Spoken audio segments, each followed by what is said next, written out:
Assalamualaikum warahmatullahi wabarakatuh. Waalaikumsalam warahmatullahi wabarakatuh. Alhamdulillahi wahdah sadaqa wa'dah wa nasara 'abdah wa 'azza jundahu wa hazamal ahzaba wahdah.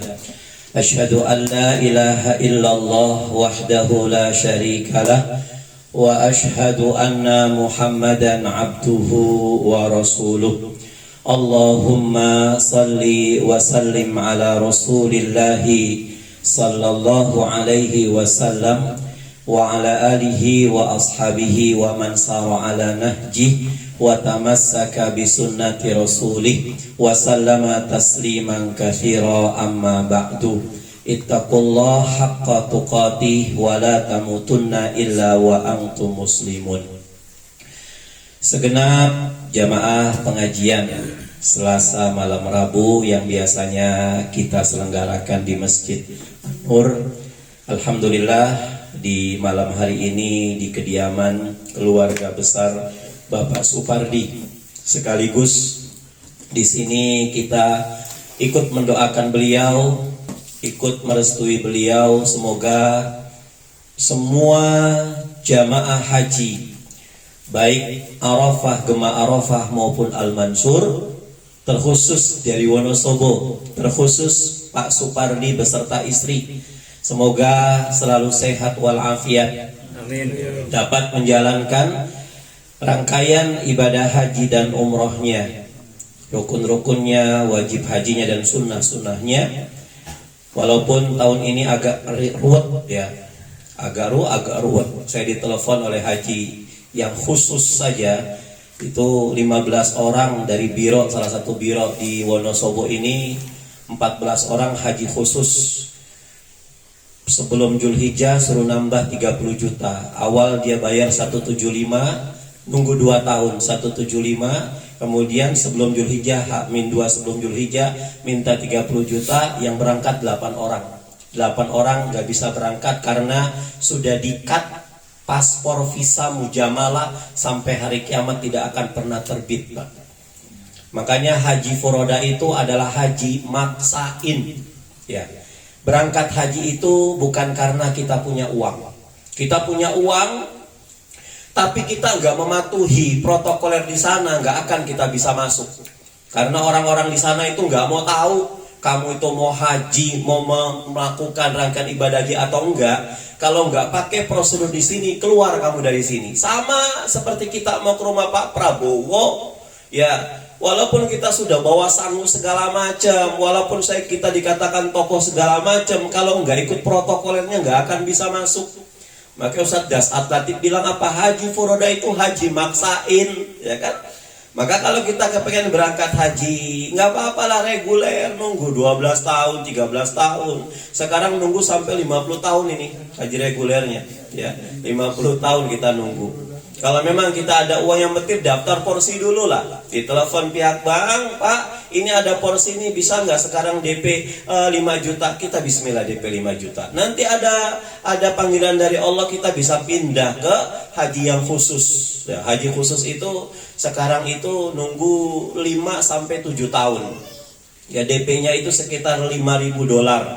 Ya, total semua sekitar 175 juta lah. 5 sampai 7 tahun. Nunggunya lama, di sana nyaman. Tapi kalau nunggunya cepat, di sana amburadul, ada laskar, kita ngumpet. Mau ke Arafah beli tenda lagi, ya kan? Ini haji furoda, ini haji gimmick tradingnya biro-biro, saya bilang. Kita dulu membersamai Maktur di Jakarta itu, karena Maktur itu kan yang paling jet set, biro travel jet set itu.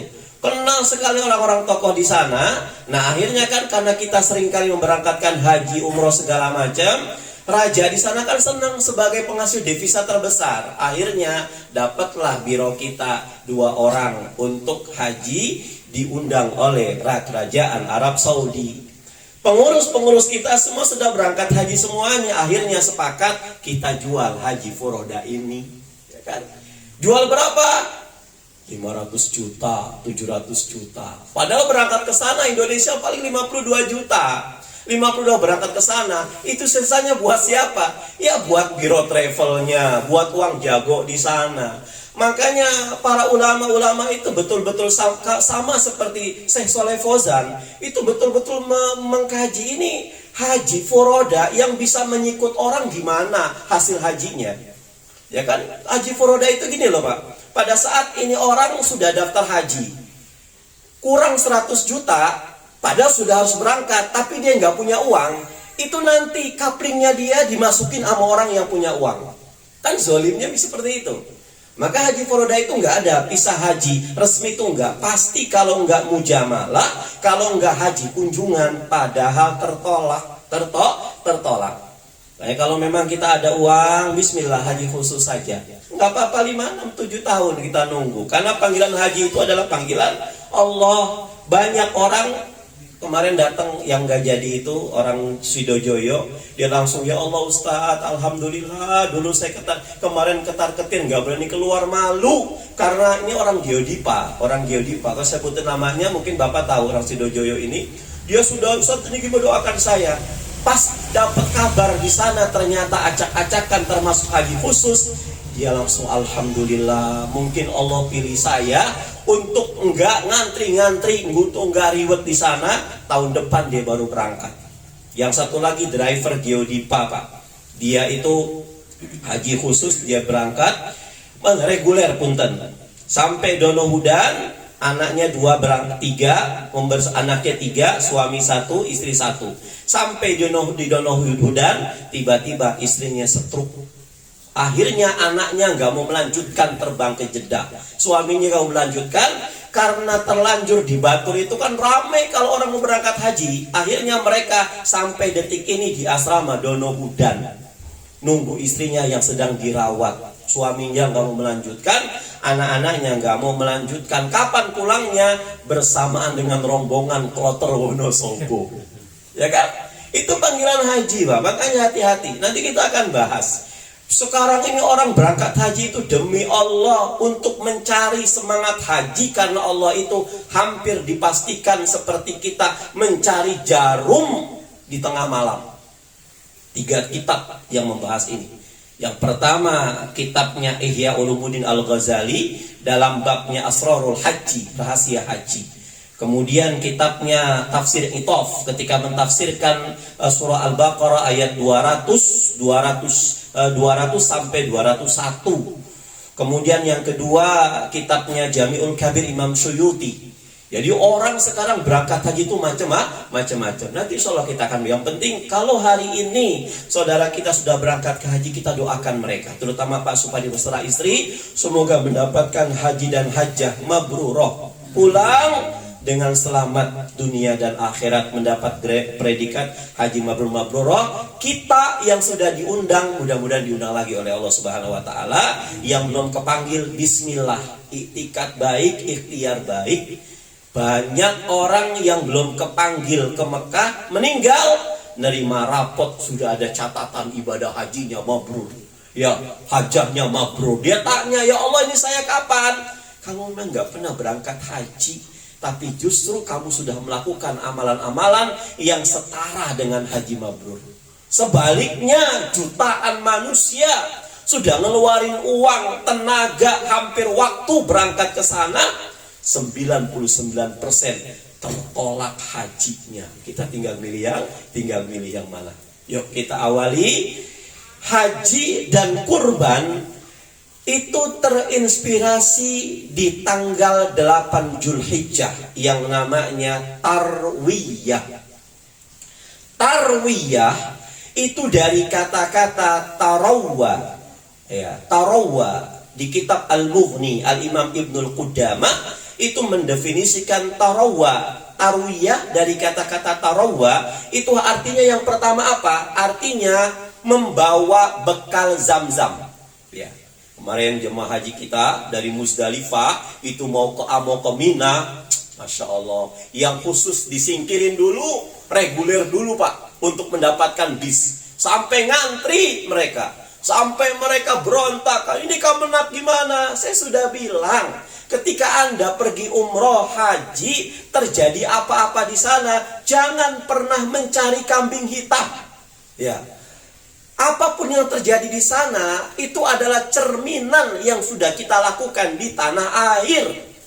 Kenapa kok Anda makan lauk pauknya habis sementara saya dapat, ya kan? Kenapa kok Anda mau mandi susah sementara saya gampang? Kenapa Anda kok sendalnya hilang di Masjid Nabawi, saya nggak hilang? Gak usah nyari siapa yang salah. Ini nggak ada salah dengan pemerintah Arab Saudi, nggak ada salah dengan pemerintah Indonesia, Kemenak, Biro, enggak. Salah kita sendiri, ya kan? Ilahi anta maksudi ya Allah. Aku meninggalkan Wonosobo, meninggalkan Indonesia, menuju tanah air ini banyak sekali timbunan dosa dalam hati ini. Makanya Muzdalifah itu dari kata-kata izdalafa, artinya apa? Dosa yang tergelincir. Ketika di Muzdalifah tanggal 8 itu mereka membawa bekal air Zam-Zam, makanya disebut tarawwa. Untuk apa bekal air Zam-Zam ini? Yang pertama untuk bekal dari tanggal 9 sampai tanggal 13. Harusnya tanggal 12. Cuman kalau ada orang-orang yang melempar jamarat, itu mereka jamroh itu kan nggak kena, bisa disempurnakan tanggal 13-nya. Jadi tarawah itu adalah jemaah haji mengumpulkan Zam-Zam, membawa air Zam-Zam untuk dia persiapan sampai Arafah. Kemudian yang kedua, memberikan minum onta-onta kendaraannya. Itu orang-orang Arab dulu. Yang ketiga, tarawah itu apa? Mengisi wadah-wadah air yang kosong. Itu tarawah. Tanggal 8 itu Muzdalifah, menuju Arafah. Muzdalifah itu Mina sekitar 6-7 kilo, Pak. Ya, panasnya luar biasa. Kok bisa-bisa kita nggak dapat bis? Tapi sayangnya mereka langsung sebar di TikTok. Biro, ini saya lagi begini. Menteri Agama segala macam. Apa-apaan? Saya nggak bela Menteri Agama, Pak. Ya Allah, astagfirullah, kenapa kok saya dapat seperti ini? Yang lain bisa naik bis, saya kok harus jalan kaki? Introspeksi diri. Mungkin itu cara Allah untuk ngeleburin dosa-dosa kita. Jangankan di sana lah, di sini saja. Ketika kita terkendala melakukan amal kebaikan, bukannya karena Allah, tapi karena apa? Memang kita lagi dikuras, dicuci sama Allah Subhanahu wa Ta'ala. Kok yang lain bisa sholat berjamaah, saya kok nggak bisa? Bukannya malah senang, tapi mikir, kenapa? Masjid kita dekat kok, tapi kok nggak bisa berangkat berjamaah? Pikir, Pak. Kapan kita mikirnya? Nanti di alam barzakh kita mikirnya. Di sini mah kita nggak mikir, ya kan? Ini makanya apapun yang terjadi sama kita, Masya Allah, Ibnul Qayyim itu pernah bilang seperti ini. Idza ra'aita ahadun nas, kalau kamu melihat seseorang atau diri kamu sendiri itu kok dihina sama manusia, diberikan musibah kok jor-joran, dipinjemin uang kok nggak pernah dibalikin, ya, maka jangan pernah kamu mencari kambing hitam, tapi introspeksi. Kenapa kok ini terjadi pada saya? Dosa saya apa ya Allah? Ya, pada saat kita sudah mengetahui dosa kita, baru kok ada sifat tawakal, pasti nyebutnya Allah. Allah tuh kepengen pada saat kita diberikan sesuatu sama Allah, Allah bukan ingin menguji kemampuan kita. Allah sudah paham kita tuh nggak mampu. Allah tahu, Allah yang menciptakan kita kok, Pak, ya. Allah tahu batas maksimal kita. Tapi ketika kita diuji oleh Allah Subhanahu wa Ta'ala, Allah hanya ingin menguji kemauan kita. Mau nggak kita doa kepada Allah minta ampun? Mau nggak kita sholat? Mau nggak kita ngambil wudhu? Lagi-lagi Anda tuh nggak mau. Kan banyak orang yang nggak sadar, ya, Pak, ya. Maka tarwiyah yang kedua, ya, itu diawali dengan di malam tanggal 8 Zulhijjah. Ya, ini di kitab Ibnul Qudamah. Nabi Ibrahim alaihissalam itu bermimpi. Makanya yarwi itu artinya bertanya dalam hati. Mimpi saya ini tadi malam benar dari Allah, apa cuman bisikan setan? Kok saya disuruh nyembeli anak saya? Akhirnya Nabi Ibrahim disuruh mikir tuh sama Allah. Kenapa Allah ngasih beban kayak begini? Mungkin salah ngomong, atau mungkin kita kurang peka, ya Pak. Akhirnya Allah bilang, ukfi binudrika Ibrahim, bayar janjimu, nazarmu bayar. Nazar apa ya Allah? Malam pertama Allah nggak ngasih, Allah nggak buka dulu biar mikir. Ya, pagi-pagi sambil makan tempe kemul gorengan mungkin ya Pak ya, teh manis mikir. Malam itu ngimpi apa saya? Malam keduanya sudah tergambar tuh. Oh, dulu puluhan tahun yang lalu Ibrahim itu seorang nabi kaya Pak. Setiap tahun Nabi Ibrahim itu sebelum ada perintah syariat kurban, beliau itu menyembeli kambing sampai 1000 ekor setiap tahunnya. Sapi 300 ekor, unta 100 ekor. Berapa rupiah Pak? Yuk kita rupiahkan. Kalau hari ini harga kambing itu taruhlah 2 juta satu ekor kambing. 1000 ekor 2 miliar setiap tahun keluar tuh dana. 300 ekor sapi, kalau hari ini harga sapi taruhlah 20 juta paling murah. 20 dikali 300, 6 miliar. Harga onta 40 juta kali 100, berapa Pak? 40 juta kali 100, 4 miliar. 2 miliar ditambah 6 miliar ditambah 4 miliar, pinten Pak?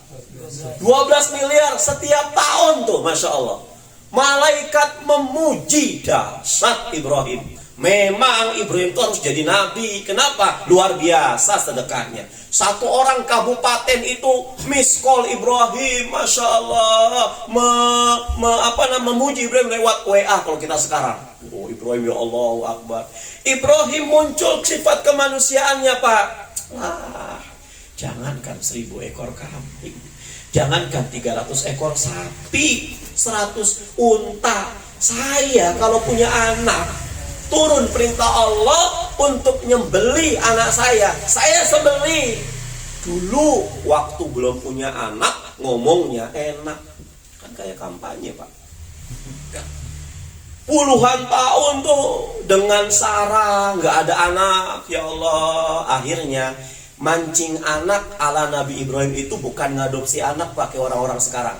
Ya, suami istri nggak punya anak nih puluhan tahun pun nauzubillah, dia ngadopsi di panti asuhan. Ibrahim enggak, justru apa? Suruh nikah. Sarah bilang, Bang, mungkin Allah nggak ngasih saya anak. Loh kenapa sih? Allah lagi nguji saya, siap nggak kamu kalau ada istri baru? Akhirnya Ibrahim bilang, carilah, dapatlah Hajar. Hajar dinikahkan, muncul Ismail. Setelah Ismail muncul, ternyata Sarah nggak mandul kok. Lahir siapa? Ishak. Ya, berarti zaman Ibrahim, kalau orang nggak punya anak harus kawin lagi. Masya Allah. Ya, Masya Allah Akbar.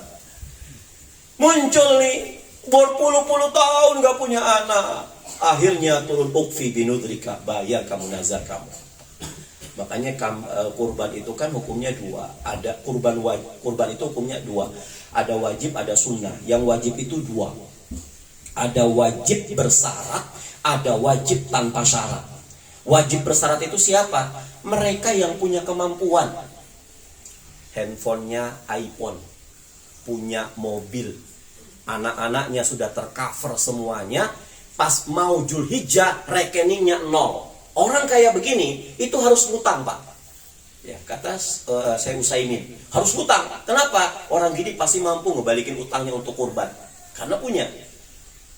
Kemudian ada kurban tanpa syarat. Siapa? Ini kurban nazar. Pak mau kemana Pak? Oh Ustaz Muklis, saya mau ke pasar hewan ini.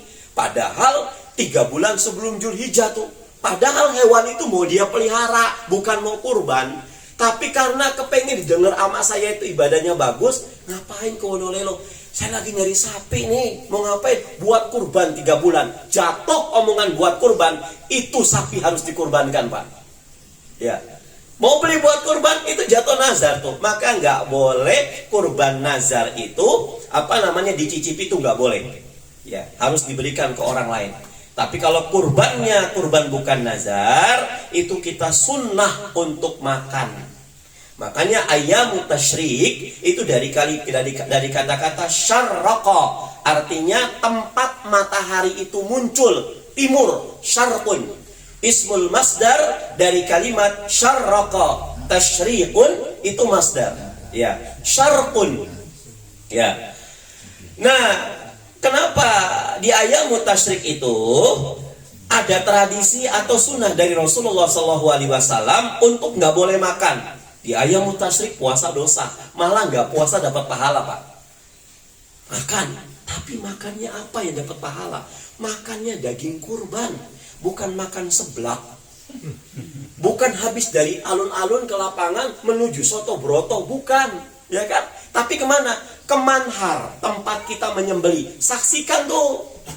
Jadi jangan ada sugesti, saya ngeri Ustadz, itu sugesti. Saya nggak makan kambing Ustadz, itu sugesti. Sayang Bapak Ibu, kita umat Islam kok nggak seneng kambing, ya kan? Kambing itu Masya Allah low kolesterol. Yang menyebabkan kambing itu darah tinggi, kita masak, garamnya kebanyakan, santannya kekentalan, ya. Di Mekah Madinah itu diimpor diekspor ke sana berbagai macam dokter ahli, sampai di sana kerjaannya selfiean itu dokter, nggak ada yang sakit, ya kan? Ternyata makannya apa? Makannya kambing, Pak. Saya nggak bicara jeroan ya, Pak, jeroan banyak penyakit, tapi daging kambing itu Masya Allah proteinnya luar biasa. Di hadis-hadis sahih kita nggak pernah menemukan Rasul itu makan daging sapi, itu enggak. Dan kalau sapi itu jauh lebih afdol daripada kambing, Nabi Ismail itu justru diganti oleh sapi, bukan oleh kambing, ya kan? Karena kambing itu afdol, akhirnya apa? Allah ngasih kambing. Yang suruh kurban sapi itu cuma satu, apa? Takmir masjid. Bu, ngapain kambing? Mendingan sapi. Ini kan gimmick trading, gimmick marketingnya takmir masjid, panitia, ya kan? Tapi kalau panitianya paham, Bu, ibu lagi patungan sapi ya? Iya. Yang afdol kambing dulu, Bu. Patungan sapi silakan, tapi kambing lebih afdol. Syukur-syukur ibu sudah punya investasi kurban kambing satu. Ibu patungan dengan anak-anak ibu yang sudah berkeluarga. Anaknya 5 nih. Di Wonosobo, di Temanggung, kemudian di Magelang, di Jogja, di Semarang. Mereka sudah rumah tangga semuanya. Qadarullah anaknya paham tentang agama. Bapak ibunya di Wonosobo berdua, dia kurban 1 ekor kambing. Anak-anaknya yang sudah berumah tangga semasing-masing 1 ekor kambing. Bapaknya yang di Wonosobo inisiatif, Mas, kamu kan semua sudah korban kambing semua tahun ini, yuk kita patungan sapinya. Cakep baru Pak ini. Jadi kambing itu sunnah, makanan orang Islam. Coba akikoh itu, Pak, mau simbahnya kayak Sultan Andara kayak gimana? Ustadz, saya berhubung uang saya banyak, Ustadz, ini cucu saya yang saya idam-idamkan lama, Ustadz. Bagaimana saya akikahnya nggak pakai kambing, tapi apa? Pakai sapi limosin, harga 1 miliar. Nggak boleh, Pak.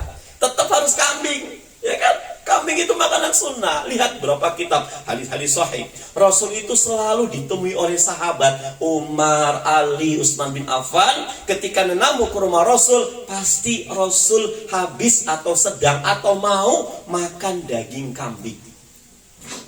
Jadi daging kambing itu nggak darah tinggi, Pak. Sampai sini tanya dokter-dokter, pasti dokter-dokter yang paham, kambing itu nggak kolesterol. Yang kolesterol itu apa? Sugesti kamu sama bumbunya kebanyakan, ya Pak ya.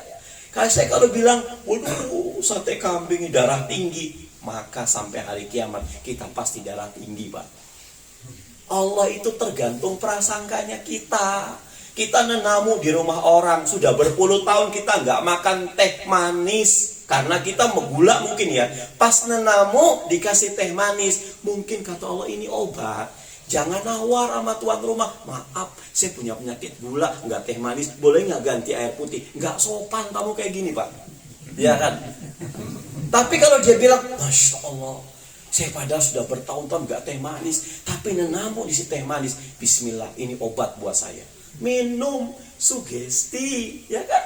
Ustaz Farid Basalamah bilang, Anda tuh nggak senang daging itu bukan karena alam, fitrahnya itu umat Islam senang daging, cuman karena sugesti. Rasul dari manhar setelah pulang dari sholat id, Rasul nggak mampir ke rumah, tapi Rasul mampir ke penyembelihan. Beliau langsung sembelih, menyaksikan bismillah Allahu Akbar, langsung makan sedikit lah daging kambing itu. Sunnah. Kurban apa Anda? Sapi, maka kurbannya makannya sapi. Tapi kalau kurbannya kambing minta sapi, ini salah kaprah Pak. Panitia maaf ya, berhubung saya ini nggak suka sapi, ibu kurban apa? Kambing. Bu maaf, sunnahnya itu makan kambing, karena ya ibu kurbankan kambing. Nggak bisa kita kurban kambing, minta ampela hati ayam, kan nggak bisa. Itu sunnahnya Pak. Jadi bukan agama itu ada aturan, bukan senangnya kita, enggak. Apapun ya Allah Akbar, saya bilang nggak ada makanan yang penyakitan tuh nggak ada. Sugesti kita yang mengatakan penyakitan. Insya Allah ini agar bulan Ustaz, mendingan jangan makan Anda. Kata Rasulullah, la tahtakir ta'aman, jangan kamu menghina makanan. Wih keasinan, kemanisan, nggak boleh Pak. Inturit antakul, kalau kamu senang makan. Tapi kalau kamu nggak senang jangan makan. Karena ini semuanya makhluk.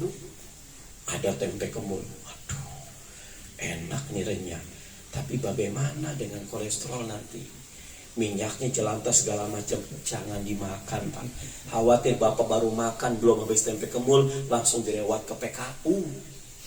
Tapi kalau bismillahirrahmanirrahim. Ya, kenapa kita sekarang harus menjarangkan gula, menjarangkan kerupuk segala macam? Karena awalnya kita punya sugesti ini makanan-makanan berbahaya. Tapi di awal tuh Masya Allah Akbar ya. Pokoknya kalau kita husnuzon bila sama siapa-siapa, insya Allah baik sangka semua Pak. Bapak punya Vespa tahun 1928 misalkan, Bapak husnuzon, ya Allah Vespa ini ya kan kok bandel sekali, masih bagus segala macam. Saya yakin Vespa 1928 dirawat dengan baik sangka pemiliknya, dibawa ke Jakarta sampai. Tapi pulang dari Jakarta diparkir di samping PCX terbaru, baru suuzonnya muncul tuh. Kapan saya punya PCX? Vespa 928 dasar jadul, besok mau dipakai mogok Pak Vespanya. Ya kan? Kenapa? Karena ana inda dhanni abdi bi, aku tuh tergantung prasangka hambaku saja kepadaku. Kalau kamu ku bilang sehat-sehat, sehat-sehat, sakit-sakit. Oh, Pak ya, sudah. Nabi Ibrahim langsung dia bingung, ya Allah, tadi malam saya ngimpi dari Allah apa dari setan? Kalau dari setan, alhamdulillah aman saya. Tapi kalau dari Allah, kebangetan banget ya Allah. Kok anak saya yang saya puluhan tahun nunggu harus disembelih? Kenapa enggak mbahnya yang udah tua sekalian disembelih ya kan? Akhirnya apa? Bismillah. Ibrahim tuh dayanya luar biasa. Lapang dadanya cakep Pak Ibrahim itu. Kita kalau punya masalah lapang dada dulu lah. Gak usah mikirin segala macam, lapang dada dulu. Ada apa di balik ini? Kok saya harus jatuh? Kok saya begini bla bla segala macam? Ada apa? Allah ingin menguji. Mau nggak kita betul-betul nyadarin? Mau nggak kita bla bla segala macam? Akhirnya ini kayaknya sudah berturut-turut mimpi saya. Bismillah. Ibrahim kan bukan kita, nabi beliau. Hajar, iya bang. Ismail mana? Itu bang sudah mandi. Mandikan dia, pakai pakaian yang bagus. Mau diajak kemana bang? Sudah tenang. Aku diundang di Adipura, mau diajak kondangan. Tapi bawa tali yang bawa golok nih. Tapi kan Hajar juga lapang dada luar biasa. Saya yakin lah suami saya ini bapaknya gak akan diapa-apain lah. Bismillah, baik sangka. Kita kalau buruk sangka sama orang kan bawaannya kan wah Masya Allah, jadi penyakit Pak. Baik sangka saja Masya Allah. Akhirnya dibawa dia, kata didiskusi langsung.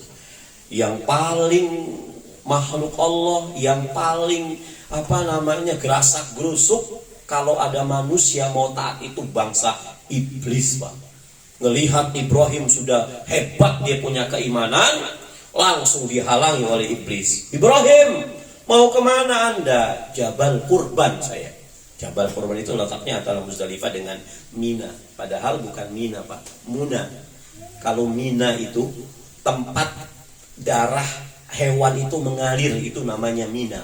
Tapi untuk orang-orang haji nyebutnya bukan Mina tapi Muna. Untuk apa? Harapan. Pada saat saya melempar jamrah, ya bukan jumroh, tapi jamrah. Karena kata Rasulullah SAW, al-qabidu ala dinik, orang yang memegang agama di akhir zaman dengan sempurna, itu laksana seperti memegang batu bara. Jamroh itu bukan melempar, tapi batu kerikil yang panas.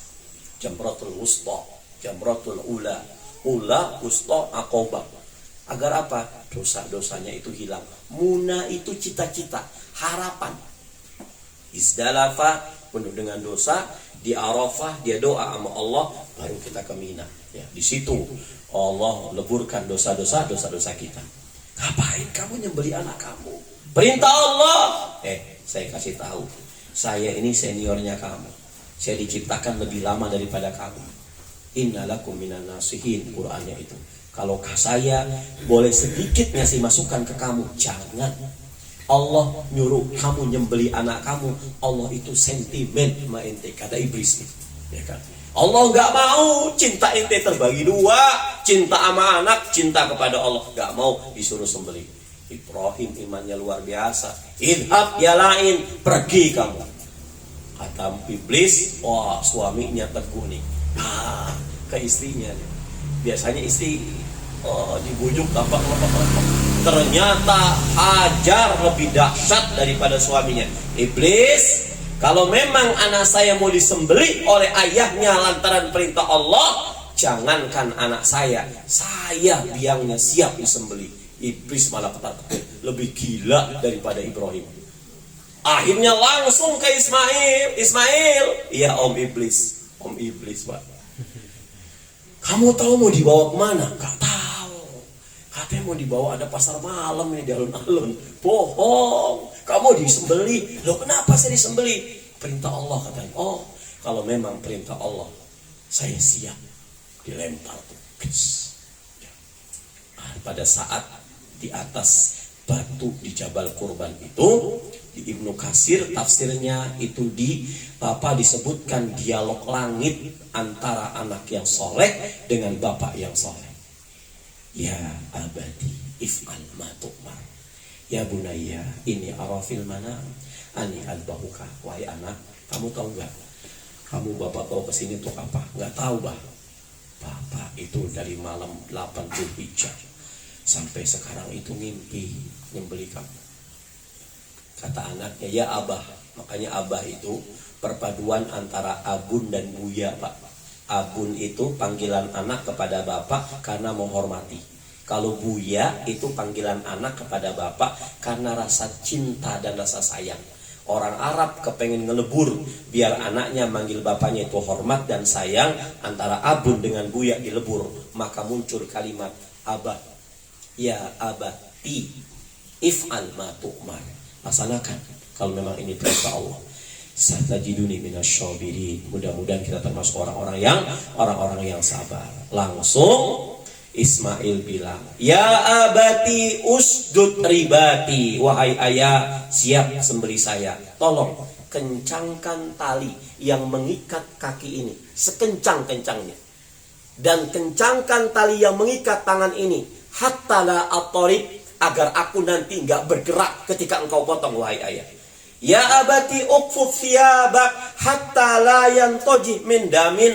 Wahai ayah, ketika engkau mau menyembelihku, tolong singkapkan pakaian kamu, jubah kamu tuh diikat supaya nanti darahku tuh nggak muncrat ke pakaian kamu. Kalau darahku itu muncrat ke pakaian kamu, fayang kusu ajri, maka pahalaku akan Allah kurangi.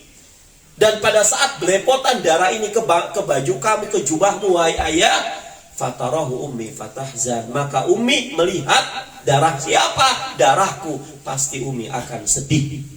Ya abati istahid safrotak. Wahai ayah, tolong asah kembali pedangmu, asah kembali golokmu. Li'ay asra'a ala hilki, agar ketika nembus, ketika menyentuh leherku, cepat dia akan memutuskan leherku. Li'annal mauta indi syadid, karena kematian buatku sesuatu yang harus dipertanggungjawabkan. Wahai ayah, terakhir permintaanku, Idza ataita ummi fa'akrih 'alaiha minni salaman. Kalau seandainya nanti engkau pulang, ibu bertanya kepadamu di mana Ismail, maka katakan, aku sangat sayang dengan ibu. Ini dialog langit, Pak. Ketika sudah bismillah Allahu Akbar, belum sampai pedang ini muncul di halqunnya, Allah mengganti dengan kambing, bukan dengan sapi Irfan Hakim, Pak. Ya kan? Dengan kambing, Masya Allah Akbar. Ini Arafah, ya. Akhirnya apa? Muncullah puasa yang satu Arafah. Jadi Arafah itu dari kata-kata Arafah. Awalnya itu Arafah. Kenal, Pak, tahu Arafah itu. Secara detil makna Arafah itu artinya tempat yang tinggi. Barusan kita baca surat Al-A'raf di ayat ke-45 sampai ayat 50-nya, itu ada seorang laki-laki kata Allah yang nanti ada komunitas gerombolan orang di padang mahsyar. Ketika nanti disidang oleh Allah, ternyata kebaikan dia 50%, kejahatan dia 50%. Allah mau meletakkan dia di surga, gak bisa, karena cuma setengah kebaikannya. Allah mau letakkan di neraka, nggak bisa juga, karena dia jahatnya setengah, setengahnya kebaikan. Akhirnya surah 45-50-nya Allah letakkan di A'raf, tempat yang tinggi. Supaya apa? Dia ketika kena dingin, tiupan angin surga, dia dapat dinginnya. Tapi ketika neraka bertiup, dia juga dapat panasnya. Sejarah Arafah ini kita mulai dari perjalanan di mana Nabi Adam diciptakan oleh Allah Subhanahu wa taala. Al-Baqarah ayat 31. Wa idz qala rabbuka lil malaikati inni ja'ilun fil ardi khalifah. Hei malaikat-malaikatku, aku walaupun penguasa dunia dan penguasa akhirat, aku gak otoriter sama kamu, kata Allah. Aku tetap ada apa-apa diplomasi dengan asistenku, gak gegabah, kata Allah. Ajak diplomasi. Gimana ya Allah? Ini dunia, ini Seruni kota, Seruni desa, Wonosobo ini sudah bertahun-tahun kosong, gak ada penghuninya. Dulu bangsa jin, Pak. Dulu yang nongkrong di sini jin. Alun-alun yang jakilun bangsa jin semuanya, ya kan? Itu mereka itu. Jadi jin itu nampak dulu. Karena sering menumpahkan darah saingan. Ada yang jin pejabat, ada yang ustadz, ada yang segala macam. Jadi malaikat tahu, ya Allah ngapain sih menciptakan penghuni bumi yang sifatnya hanya menumpahkan darah. Kok malaikat tahu? Karena malaikat sudah belajar dulu waktu ketika ada jin. Menurut iblis, jin, mohon maaf, numpahkan darah, udahlah kami saja. Kami selalu memuliakan engkau kok ya Allah. Selalu sujud kepada engkau. Kata Allah, enggak. A'lamu ma la ta'lam. Aku lebih tahu daripada kamu. Akhirnya muncullah Adam. Makanya di bukunya Yusuf Sa'ub itu ditulis judulnya Adam bukan penghuni pertama di muka bumi. Karena apa? Penghuni pertama di muka bumi itu jin, bukan Adam. Dalilnya apa? Al-Baqarah 31. Yusuf Sa'ub tuh pengarangnya. Akhirnya Adam diciptakan, diajarkan oleh Allah nama-nama yang malaikat itu geleng kepala. Baru diciptakan, diajarkan, sudah jenius segala macam, cerdas, pinter, soleh. Kita punya orang tua, Pak. Jadi seorang anak itu sejelek apapun bapaknya, nggak etis dia menjelek-jelekan bapaknya. Misalkan bapak kita selama ini nggak pernah sholat sampai dia meninggal, maka si anak gimana? Ya Allah, maafkan bapak saya nggak pernah sholat ya Allah. Saya yakin dia nggak bisa sholat karena betul-betul mencari nafkah buat menghidupkan saya dengan ibu ya Allah. Mungkin kalau dia nggak mikirkan saya, dia bisa sholat kayak begitu. Begitu juga kita dengan Adam. Gara-gara Adam nih, dia tertipu oleh iblis. Akhirnya saya hidup di Seruni. Mau ngapa-ngapain harus usaha dulu. Mau makan megono harus beli. Dulu kan di surga enggak, Pak, ya kan? Adam kepengen megono, baru belum diucapkan sudah ada tuing megono. Tempe kemul tuing segala macam. Ya, akhirnya Adam cerdas, soleh segala macam ini Adam. Hei malaikat, sujud kepada Adam. Sujud sama Adam. Dalam ilmu tafsir dikatakan sujud littaqarrum wa laysa litta'abbud. Sujudnya Adam, sujudnya siapa? Malaikat kepada Adam itu bukan sujud untuk menyembah, tapi sujud untuk ta'adzum, untuk memuliakan Adam. Iblis gak mau, Pak. Ya Allah, saya itu dari dulu gak kepengen menyembah selain Engkau ya Allah. Tauhidnya murni Pak Iblis. Yang menyebabkan iblis keluar dari surga itu bukan karena gak mau sujud sama Adam. Siapa yang bilang? Tafsir Sawi itu mengatakan, yang menyebabkan iblis itu keluar dari surga karena iblis memakai pakaian Allah Al-Kibriya. Adam, aku lebih baik daripada Adam. Ini yang paling bahaya Pak. Mau sehebat apapun kita punya ibadah, serajin apapun kita ke masjid, sebagus apapun kita baca Quran, ketika kita sudah dalam hati kita, lah saya lebih baik daripada dia, hancur semua amal ibadah kita. Sombong itu pakaiannya Allah, bukan pakaiannya kita. Iblis keluar dari surga karena sombong. Adam merekot, iblis nggak mau sujud. Hebat banget ini iblis, tauhidnya luar biasa.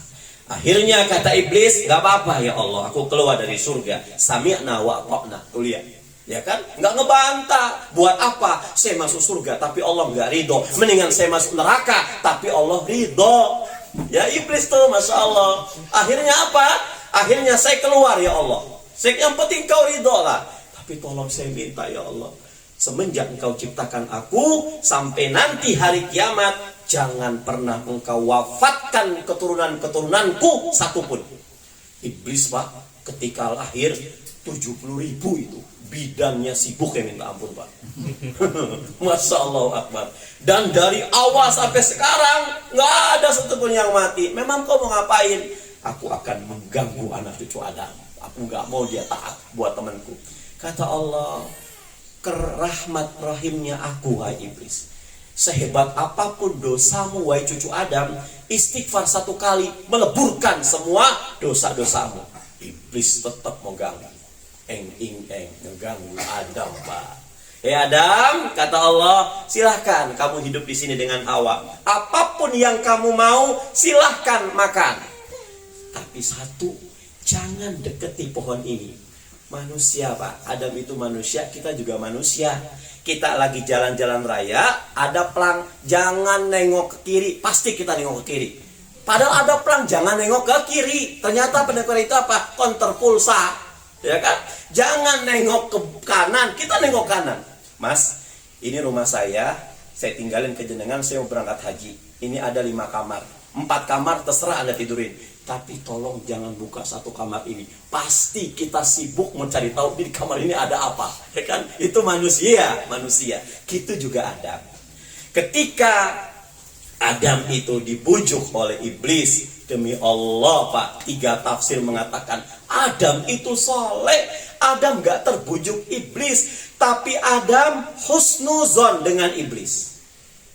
Kata Adam, dulu ketika iblis suruh sujud kepadaku, iblis gak mau, tauhidnya bagus. Orang kalau tauhidnya sudah bagus, soleh, gak mungkin ngapusi. Kata Adam nih, ya Hawa gak mungkin ngapus, iya, yuk kita makan buah ini. Karena buah ini kekal, iblis gak akan bohong. Itu Adam, husnuzon, baik sangka. Tapi ternyata terlalu baik sangka, kebablasan juga, enggak baik. Oh, lihat Adam, ini ilmunya bukan kebujuk, enggak kebujuk. Tapi kan orang cerdas kok. Tapi kan Adam merekod.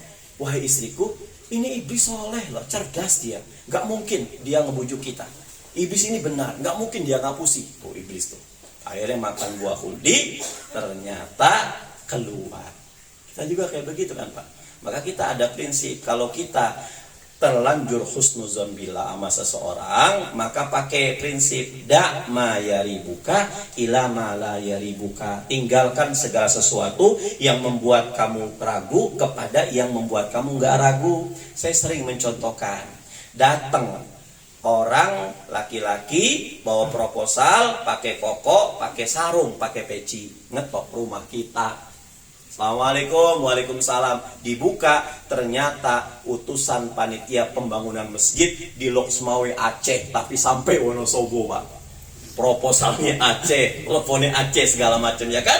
Maka yang pertama yang harus kita pikirkan, kok bisa yo dari sekian banyak rumah di Seruni ini, cuman rumah saya yang didatengin, ini ada apa? Jangan-jangan siang, sore, malam ada musibah, Allah hantarkan seseorang ke saya, biar saya mengulurkan bantuannya. Premilah asuransi kecelakaan keluarga saya mungkin. Kita mau ngusir dia nggak boleh. Akhirnya, Mas silakan masuk Mas. Enggak Pak, saya di sini saja. Kita mikir nih, ini orang Delok Semawe Aceh ke Wonosobo, uangnya dari mana? Kita lihat proposalnya, pembangunan masjid butuh batu bata, semen, kerikil segala. Mas gini Mas, ini saya nyumbang batu bata lah. Berapa? 500 batu bata. Saya kirim lewat Shopee ya. Gak bisa Pak, kita nggak nerima barang batu bata. Kalau bisa uangnya, gitu kan Pak ya. Kalau bisa uangnya. Waduh, gini aja lah Mas, saya nggak ngasih jenengan untuk narok buat pembangunan masjid ya. Saya ngasih 50.000 cuman buat panjenengan saja. Ini 50.000 jangan dimasukin ke kotak amal, tapi masukin ke saku. Kalau jenengan lapar, haus, atau mau naik angkot, pakai 50.000 aja. Kan lebih yakin itu Pak, daripada kita ngasih uang pembangunan. Itu maksudnya. Ketika datang tamu ke rumah kita, jangan ada sesuatu yang menjadikan dia itu kecewa. Dasar rumah gede, mobil Pajero, gak ngasih uang, kebakaran lu nanti. Itu kan kode dua gitu kan ngeri Pak. Maka tamu itu kan Masya Allah, kata Rasulullah, siapa bertakwa kepada Allah dan hari akhir, fal yukrim dhaifahu, maka muliakan tamunya. Dengan cara apa saja memuliakannya. Masya Allah.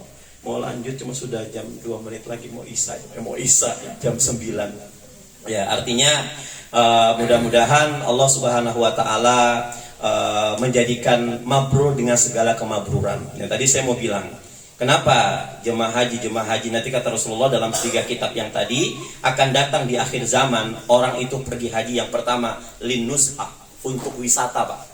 Tahun 2023 kemarin saya ditelepon oleh teman saya 2003 kemarin, ini Arab Saudi sedang membuat proyek besar-besaran, membuat miniatur Ka'bah, luasnya sama, bentuknya sama di Riyadh. Karena orang-orang non-Islam itu nggak boleh masuk Haramain. Kenapa dikatakan haram? Karena di sana tanah disucikan nggak boleh. 2023 sudah membuat proyek Pak. Di Riyadh orang nggak pakai jilbab itu dihalalkan. Ya, jogging-jogging dihalalkan. Linnuzhah kata Rasulullah. Nanti di akhir zaman ada orang berangkat haji dan umroh itu nggak ada semangat haji, tapi semangat wisata. Sekarang ke Jabal Rahmah Pak, itu nggak usah capek-capek. Ada akomodasi ke sana. Bahkan orang mau nyium Hajar Aswad saja bisa beli bodyguard untuk nyikut kiri kanan. Ini gimana ceritanya? Mau cium Hajar Aswad kok nyewa bodyguard? Nanti dia Hajar Aswad nyampe, ternyata banyak yang jontor, kan kita dosa, ya kan?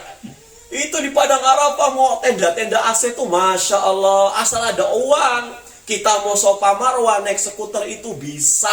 Sudah betul-betul disetting sedemikian rupa.